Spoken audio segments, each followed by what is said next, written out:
मिनश्शैतानिर्रजीम बिस्मिल्लाहिर्रहमानिर्रहीम। शुरू करते हैं खालिक ज़ुल जलाल के बबरकत नाम से, जिसने हमें इंसान पैदा किया, अशरफुल मखलूक़ात बनाया। सबसे बड़ी बात अल्लाह उस नबी अता किया, उस नबी का फरमान है कि इल्म हासिल करो, माँ की गोद से कब्र की आगोश तक उसी इल्म के हसूल के लिए आप में और बाकी सब लोग सरगर्दा और सरगर्म हैं। मंजिल उसे मिलेगी जो शख्स मेहनत करेगा। स्टूडेंट, आज की इस वीडियो में हमने बेसिकली जो फ्लावरिंग प्लांट हैं उसकी एनाटॉमी को देखना है। हमने वैस्कुलर टिश्यू में से फ्लोएम के स्ट्रक्चर को ब्रीफली एक्सप्लेन करना है, ब्रीफली पढ़ना है। आज का हमारा जो टॉपिक है वो वैस्कुलर जो टिश्यू है उसमें फ्लोएम का स्ट्रक्चर है। इस सेक्शन को हमने ब्रीफली पढ़ना है क्योंकि हम ऑलरेडी जाइलम को पढ़ चुके हैं। उसका जो लिंक है वो आपको डिस्क्रिप्शन में मिल जाएगा। स्टूडेंट, फर्स्ट ऑफ ऑल अगर हम फ्लोएम की इंट्रोडक्शन की बात करें तो इसमें हमें पता है कि बेसिकली जो फ्लोएम है ये कम्प्लेक्स टिश्यू है। डेफिनेटली ये वेस्कुलर बंडल जो है इनको हम परमानेंट टिश्यू कहते हैं। हमने ये भी पढ़ लिया था अपने प्रीवियस लेक्चर में, जाइलम के लेक्चर में, कि इसको कम्प्लेक्स टिश्यू क्यों कहते हैं, क्योंकि इसमें जो प्रॉपर एक कम्बिनेशन होता है मोर देन वन सेल। इसके साथ साथ इनको परमानेंट टिश्यू भी कहते हैं क्योंकि फर्दर जब एक दफ़ा जब ये फ्लोएम का स्ट्रक्चर बन जाए या जाइलम मीन वेस्कुलर बंडल की ऑर्गेनाइजेशन हो जाए तो तब उनमें फर्दर डिवीजन नहीं होती। सो इसके साथ साथ स्टूडेंट हमें इस चीज़ का पता है कि प्रॉपरली जो वेस्कुलर प्लांट हैं इसमें जितनी भी सॉल्युबल ऑर्गेनिक कंपाउंड हैं, ऑर्गेनिक फूड है, उनकी प्रॉपरली ट्रांसलोकेशन होती है थ्रू अ फ्लोएम स्ट्रक्चर। इसमें ये बात है कि जितने भी वेस्कुलर प्लांट हैं जिसमें जो वेस्कुलर टिश्यू होते हैं तो उनमें जो फूड की ट्रांसलोकेशन है या जितने ऑर्गेनिक कंपाउंड है इनकी ट्रांसपोर्ट है वो फ्लोएम की वजह से होती है। सो इसके साथ जो नेक्स्ट वन है वो ये है कि डेफिनेटली ये जो फ्लोएम का स्ट्रक्चर है ये लिविंग टिश्यू है, पैरेन्काइमेटस टिश्यू है। सो इसके साथ साथ ये प्रॉपरली क्या करते हैं, जो टर्गर प्रेशर है इसको यूज करके इसके साथ साथ ये जो एनर्जी है एटीपी की शक्ल में इसे भी यूटिलाइज करते हैं। अगर जो एटीपी है ये यूज हो रही है तो डेफिनेटली इसको हम एक्टिव ट्रांसपोर्ट कहेंगे। सो तब जाके प्रॉपरली जो फूड की ट्रांसलोकेशन है उसका मैकेनिज्म कंप्लीट होता है। इस स्लाइड में ये है कि डेफिनेटली जो फ्लोएम है ये पैरेन्काइमेटस टिश्यू है, ये प्रॉपरली जो टर्गर प्रेशर है इसके साथ साथ जो एनर्जी है एटीपी की शक्ल में उसको एसिमिलेट करते हैं। तब जाके ये जो थ्रो वे ऑफ फ्लोएम ये जो फूड है उसकी ट्रांसलोकेशन करते हैं। सो जो थर्ड वन हम लाइन पढ़ रहे हैं इसमें ये फोटोसिंथेसिस के बारे है। इसमें क्या है, फोटो एसिमिलेट होती है। इसमें लाइट जो है सनलाइट वो यूज होती है। इसके साथ साथ जब फोटोसिंथेसिस का प्रॉपरली एक रिएक्शन होता है तब हमें पता है स्टूडेंट कि उसमें जो वाटर है और कार्बन डाइऑक्साइड है ये दोनों मिलते हैं और तब जाके ऑक्सीजन और ग्लूकोज फॉर्मेशन होती है। अब इस ग्लूकोज को प्लांट अपना सोर्स ऑफ फूड क्या करते हैं, कंसीडर करते हैं। इसके साथ साथ जो ऑक्सीजन है जो फोटोसिंथेसिस में हम यूँ कह सकते हैं कि एक प्रोडक्ट था उसको अपनी रेस्पिरेशन के लिए यूटिलाइज करते हैं। सो हमें इस चीज़ का पता है कि जब फोटोसिंथेसिस हो तो तब जाके जो क्या है प्रॉपरली सक्रोज शुगर है और डिफरेंट और क्या है जो प्रोटीन स्ट्रक्चर है इनकी फोटोसिंथेसिस में फॉर्मेशन होती है। और इसी तरह जो फोटोसिंथेसिस का ओवरऑल मैकेनिज्म है वो जो लीव का स्ट्रक्चर है जो पैलिसेड मेसोफिल हैं जो साइट ऑफ लोकेशन प्रोवाइड करते हैं for a way of photosynthesis. So इसके साथ साथ ये प्रॉपरली क्या है एक ओवरव्यू है फोटोसिंथेसिस के बारे में। सो इसके साथ साथ स्टूडेंट जो लास्ट वन स्लाइड है वो प्रॉपरली एक प्रेशर फ्लो मैकेनिज्म के बारे में है जिसे प्रेशर फ्लो हाइपोथेसिस भी कहते हैं। अब इसमें क्या होता है कि जो प्रॉपरली शुगर है स्टूडेंट आपको एक चीज़ का पता होना चाहिए कि प्लांट जो है ये प्रॉपरली सक्रोज शुगर की शक्ल में जो क्या है फूड को यूटिलाइज करते हैं। प्लांट में जो फूड है वो सक्रोज की शक्ल में यूटिलाइज होती है। अब इसमें क्या होता है कि यही जो शुगर है ये प्रॉपरली सोर्स से क्या है सिंक की तरफ मूव करती है।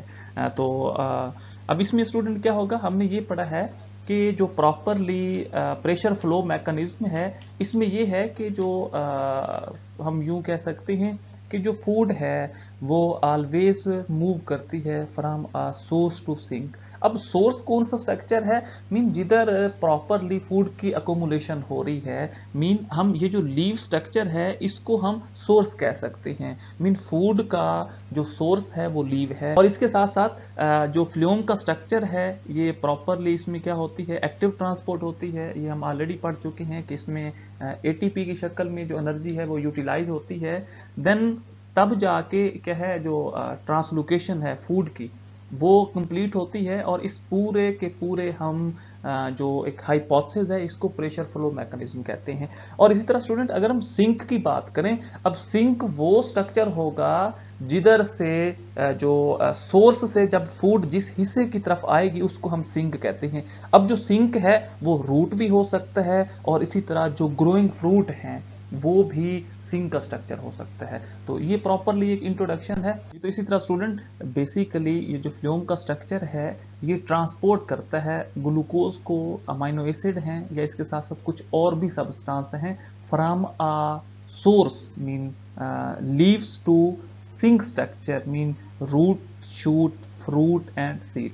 मीन ये देखें जिनको मैं क्या कर रहा हूँ ब्रैकेट्स में क्लोज कर रहा हूँ, इनको क्या कहते हैं, ये बेसिकली सिंक का स्ट्रक्चर है। क्योंकि हमने प्रेशर फ्लो मैकेनिज्म जो है, जो हाइपोथेसिस है, उसमें हमने पढ़ा है कि जो बेसिकली फूड है वो सोर्स टू सिंक की तरफ मूव करती है, mean leaves to root, shoot and other parts. Student इसके साथ साथ अगर हम सेकंड वन देखें कि बेसिकली जो ट्रांसपोर्ट है फ्लोएम में ये बेसिकली क्या है, बाई डायरेक्शनल है। मीन इसकी जो डायरेक्शन है वो दो होती हैं। जो क्योंकि हमें पता है कि जो फूड प्रिपरेशन है वो लीव्स में होती है। क्यों? क्योंकि लीव्स में क्लोरोफिल होते हैं। तो और इसी तरह जो लीव्स का अपर एरिया है वो सनलाइट को ट्रैप करता है, फोटोसिंथेसिस होती है। मीन जो फूड की हम यूं कह सकते हैं कि प्रोडक्शन है वो लीव्स में होती है। और वो जो फूड है वो लीव से अपर साइड की तरफ भी मूव करती है और लीव से इनर साइड की तरफ भी मूव करती है। मीन जो फ्लोएम में ट्रांसलोकेशन ऑफ फूड है वो बाई डायरेक्शनल है, उसकी दो डायरेक्शन है। सो इसके साथ साथ हमें पता है डेफिनेटली जो फ्लोएम है ये पैरेन्काइमेटा सेल है, मीन लिविंग सेल है। सो इसके साथ साथ स्टूडेंट बेसिकली जो फ्लोएम का स्ट्रक्चर है, जो पाथवे है, ये बेसिकली हम यूं कह सकते हैं कि सेल सिग्नलिंग पाथवे भी है। मीन हम फ्लोएम को सिग्नलिंग मॉलिक्यूल भी कह सकते हैं। क्यों कहते हैं? क्योंकि जिस तरह मैसेंजर आरएनए हैं, हार्मोन्स हैं, इसी तरह ये क्या करता है, डिफेंस में भी यूज होता है from biotic and abiotic stress. Mean जो बायोटिक या एबायोटिक एजेंट्स हैं जब वो किसी भी प्लांट को डैमेज करने की ट्राई करते हैं तो उसमें जो फ्लोएम है ये सिग्नलिंग मॉलिक्यूल एक्ट करता है। सो इसके साथ साथ स्टूडेंट अगर हम देखें कि प्रॉपरली ये जितने भी आर्गन हैं, ठीक है, इनकी भी प्रॉपरली जो यूटिलाइजेशन है, इसके साथ साथ जो गैसेस एक्सचेंज है, किसी भी मटेरियल को क्या करना, स्टोर करना है। फॉर एग्जांपल स्टार्च हैं या जो क्या है कैल्शियम ऑक्सलेट क्रिस्टल हैं। मीन ये प्रॉपरली अगर गैस एक्सचेंज करनी है, किसी मटेरियल को स्टोर करना है, फॉर एग्जांपल स्टार्च है या जो कैल्शियम के क्रिस्टल हैं, तो उनमें भी फ्लोएम का रोल है। So that's a reason phloem को सेल सिग्नलिंग मॉलिक्यूल भी कह सकते हैं। सो इसके साथ साथ स्टूडेंट अगर हम देखें कि जो स्ट्रक्चर फंक्शन है, मीन जो मैकेनिकल सपोर्ट है प्लांट बॉडी को, वो भी फ्लोएम क्या करता है, प्रोवाइड करता है।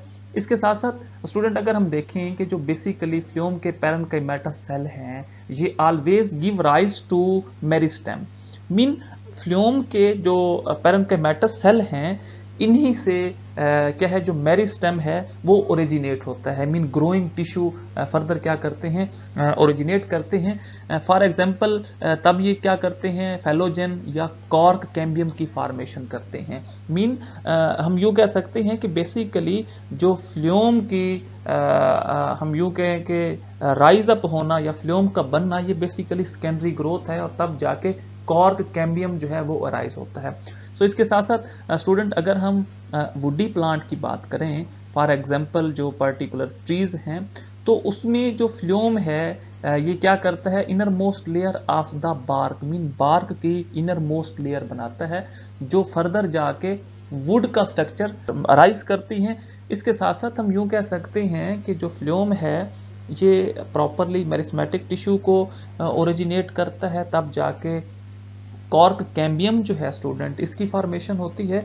इसी तरह जो वुडी प्लांट हैं उसमें जो बार्क फॉर्मेशन है वो भी फ्लोएम की वजह से होती है, और तब जाके यही जो बार्क है ये वुड में कन्वर्ट हो जाती है। बेसिकली जो एक वुड है ये ग्रीक वर्ड है, ठीक है। तो जिसका मतलब क्या है, बार्क। इसे बास्ट भी कहते हैं और लाइबर भी कहते हैं। ये हम फर्दर नेक्स्ट स्लाइड में पढ़ेंगे। तो ये प्रॉपरली स्टूडेंट एक जो फ्लोएम है उसका एक कंप्लीट इंट्रोडक्शन है। स्टूडेंट ये हमारा आज का लेक्चर था। किसी भी कंफ्यूजन की सूरत में आप कमेंट्स बॉक्स में अपना क्वेश्चन टाइप कर सकते हैं, इंशाल्लाह उसका आपको रिस्पॉन्स ज़रूर मिलेगा। थैंक यू, अल्लाह हाफिज़।